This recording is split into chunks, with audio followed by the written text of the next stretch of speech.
մեծ փոսը կերևա, այս մեծ փոսը, էսյանը թուրքերը, էսյանը մերոնք են։ Անընդհատ մի հատ երկու հատ անում են, բայց առաջ շատ անում, շատ էր կրակոցներ։ Բնակչության շրջանում ոչ մի տեսակի վախ չկա, մարդիկ առավոտը ելնում են, քանի զբաղվում են գյուղատնտեսությամբ, հիմնականում գիտեք Վարդենիսը գյուղատնտեսական անասնապահական շրջան է։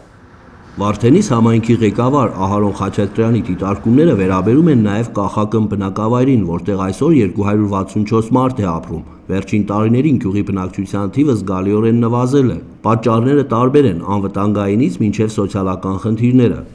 Ես հիշում եմ 90-ական թվերին մենք ունեինք 500 ընտրող։ Դպրոցը ուներ այն ժամանակ 120-130 աշակերտ։ Այսօր մնացել են 32-3 աշակերտ։ Այսօր 12-րդ դասարան չունեն։ Այնուամենայնիվ Կախակնում նոր դպրոց են կառուցում մոդուլային տիպի եւ տեղաբնակները հույս ունեն, որ դրան զուգահեռ կբարեկարգվի նաեւ ճանապարհը։ Դրանք անվտանգայինից հետո ամենակարևոր խնդիրը համարում են ճանապարհների վիճակը։ Հողագործները գյուղմթերքն իրացնելու խնդիր են ունենում։ Բնակիչների խոսքով առաքիչներն ու գնորդները հասնում են մինչև Մեծ Մասրիկ եւ նպատակահարմար չեն համարում շարունակել իրենց ճանապարհը դեպի Կախակն։ Գյուղացիների պնդմամբ եկամտաբեր չէ նաեւ անասնապահությունը եւ շատերը սոցիալական խնդիրների առաջ են կանգնած։ Լավ կներ պետությունը տար արտոնություններ։ Օրինակի համար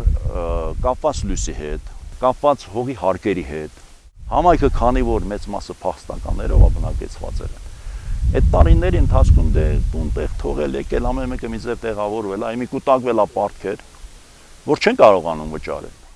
Մակիչ Վաթյանը զբաղվում է նաև հողագործությամբ, ըստ նրա ցորենի սուբսիդավորման ծրագիրն արդյունավետ է, սակայն կան պայմաններ, որոնք անհասկանալի եւ անընդունելի են իրենց համար։ Պետությունը բանագրություն է եկել, որ պետք է սուբսիդիա տան դաշտերը ցանելու համար։ Այսինքն ես պետք է գնամ 200 դրամով ցորեն գնեմ, ինչ որ մի հատ թուղթ ներկայացեմ, որ ինձ սուբսիդիա տան։ Բայց ես ունեմ լավ սերմացու, որ ես ինքս ցանել եմ, այստեղ արդարացնում է իրեն, իմ ցորնին չեն տալիս։ Հեռավոր այս բնակավայրը զուրկ է նաև հանրային տրանսպորտից, գյուղում չկա խանութ, երիտասարդները հեռանում են գյուղից, մի մասը ընդմիշտ, մյուսները աշխատանքի բերումով եւ վերադառնում են հանգստյան օրերին, ինչպես Ալվինա Սարդարյանի որդիները։ Ես եմ մենակ, երեխեքը շաբաթ-կիրակի գալի գնում են, ամուսինս հիվանդ է, երկրորդ կարգի վայրենի հաշվանդամ է, տղես տանում է հիվանդանոց հոսպիտալ բերում։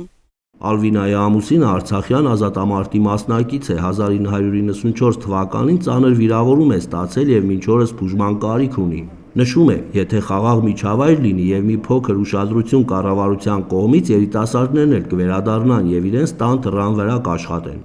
Որ խաղաղությունը լինի, լավ էլի, իրանք էլի կգան իրաց տունն է, իմ երեխեքի տունն է։ Պրոստո որ ամուսինս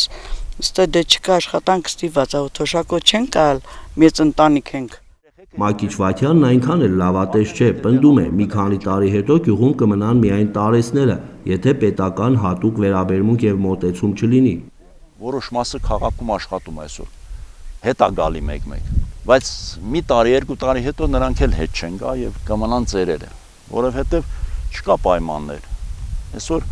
պետք է սահմանամերձ, նույնիսկ այդ կարգավիճակը մենք չունենք սահմանապահ գյուղ։ Այսինքն ոչ մի արտոնություն չունենք, սովորական կամ երևանցի քաղաքացին կամ ստեղ ապրող քաղաքացին։ Նման բնակավայրերի կարգավիճակի հարցով Գեղարքունիքի մարզպետ Կարեն Սարգսյանը ունի իր բացատրությունը։ Կան բնակավայրեր, որոնք համապատասխանում են ու կարող են ընդգրկվել այդ ցանկին, բայց մենք դեռ ունենք խնդիր եւ մեր տարածքներում կան օկուպացված տարածքներ եւ այդ հարցերը մինչեւ չկարգավորվի, մենք պատրաստ չենք այդ բնակավայրերը համարել սահմանամերձ, հաշվի առնելով, որ մենք ունենք խնդիր, որ հարևան երկրի զինված ուժերը հետ պետք է գնան այդտեղից։ Էդուարդ Մխիթարյան, Համբարձում, Պապոյան, Regions TV, Գեղարքունիքի մարզ։